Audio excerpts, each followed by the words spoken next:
Hi అండి అందరికీ. మాకైతే ఇందిరమ్మ వచ్చిన విషయం మీ అందరికీ తెలిసే. రీసెంట్గా మేమైతే గృహప్రవేశం చేసినాం. గృహప్రవేశం వీడియో కూడా మన ఛానల్లో ఉంటుంది, వెళ్ళి చూసేయండి. అయితే మాది పక్క పల్లెటూరు అండి. మా పల్లెటూరులో ప్రతి ఇంటింటికి మట్టిపోయి ఉంటుంది. సో మాకు కూడా మట్టిపోయి కావాలి కదా, కొత్త ఇంటికి వచ్చిన తర్వాత ఇక మట్టిపోయి మాకు లేదు కాబట్టి ఇక్కడైతే నేను మట్టిపోయి అయితే చేస్తున్నా. ఎలా చేయాలి ఏంటి అనేది వీడియోలో అయితే చూసేయండి. ఇంకా మాది మా ఊర్లో మాదే చివరి ఇల్లు, పచ్చని ప్రకృతి మధ్యలో ఉంటుంది. ఒక్కొక్కరు ఆలోచనలు ఒక్కొక్కలా ఉంటాయండి. మనకు నచ్చినవి ఎదుటి వాళ్ళకి నచ్చవి, ఎదుటి వాళ్ళకి నచ్చినవి మనకు నచ్చవు. ఈ విషయం మీకు ఎందుకు చెప్తున్నా అంటే, ఇప్పుడు గృహప్రవేశం అయిన నుంచి మా ఇంటికి ఎంతమంది వచ్చారు, వాళ్ళందరి ఆలోచనలు ఒకలా లేవు. ఏంటంటే ఇప్పుడు మా ఊర్లో చివరిల్లు మాదే, మంచి చెట్ల మధ్యన మంచి పొలాల మధ్యన ఉంటుంది.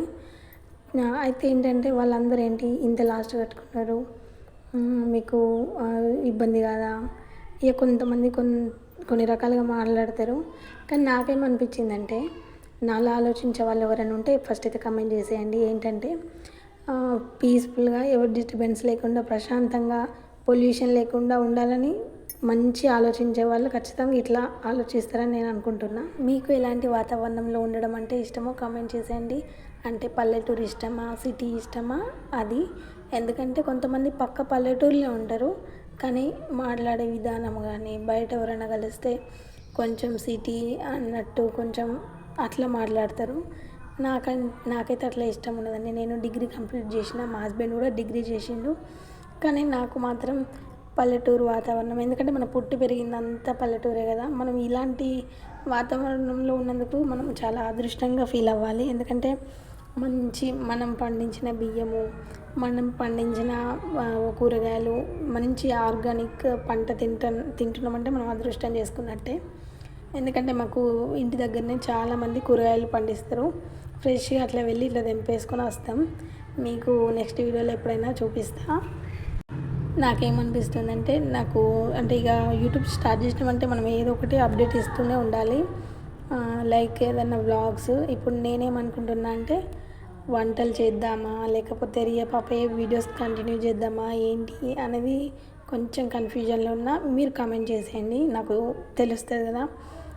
సిస్టర్ ఇది చేయండి బాగుంటుంది, మాకు ఇది నచ్చుద్ది అని చెప్పి ఏదన్నా ఉంటే కామెంట్ చేసేయండి, నేను చేస్తా.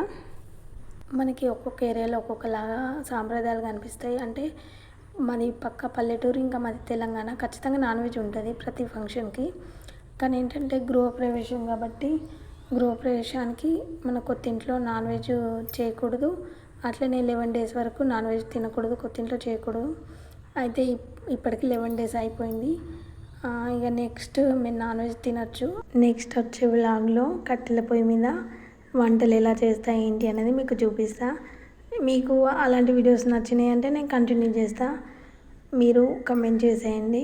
మీ సపోర్ట్ అయితే నాకు చాలా అవసరం. ఎందుకంటే ఫైనాన్షియల్గా మా హస్బెండ్కి నేను సపోర్ట్గా ఉండాలనుకుంటున్నా. ఎందుకంటే నాకు ఏం రాదు, వర్క్ ఏం చేయాలో అర్థం కాకనే యూట్యూబ్ ఛానల్ స్టార్ట్ చేసిన. ఇందులో సక్సెస్ అవ్వడానికి టైం పడుతుంది, బట్ మనం ఏదైనా ఓపిక ఉండాలి. ఇదైతే మంచిది కదా, మన చేతిలో ఫోన్ ఉంటుంది, అట్లనే మనకి ఇది ఇష్టమైన పని, అట్లనే మనం బయటికి వెళ్ళాల్సిన అవసరం లేదు. పిల్లల్ని చూస్తూ ఇంట్లో వర్క్ చేస్తూ ఖచ్చితంగా మనము యూట్యూబ్ స్టార్ట్ చేయొచ్చు, రన్ చేయొచ్చు అని నేను అనుకుంటున్నా. నేను చేసిన పొయ్యి ఎట్లుందో ఫస్ట్ అయితే కామెంట్ చేసేయండి. నచ్చిందా మీకు?